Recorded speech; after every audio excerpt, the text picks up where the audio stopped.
உச்சிமிக்க திருவடிகளை வணங்கி விண்ணிலும் மண்ணிலும் நிறைந்து அதற்கு மேலானவனாகி ஆணவ இருளில் கிடக்கும் உயிர்களுக்கு ஞானம் தரும் விளக்கமான ஒளியாகி எண்ணிக்கையை தாண்டி எல்லை கடந்தவனேன். உன் பொருள் சேர் புகழை உன்னை கண்டும் காண முடியாத பொல்லா பிணையுடைய நான் எப்படி புகழ்வது என்று அறிய மாட்டாதவனாயிருக்கிறேன்.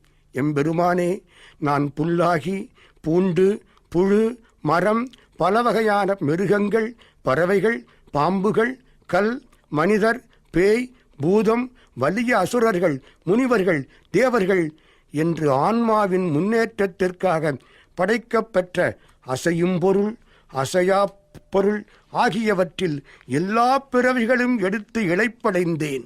இன்று உன்னையே வடிவான உன் தங்கத் திருவடிகளைக் கண்டதால் பிறவி துயரி நின்றும் விடுபட்டேன்.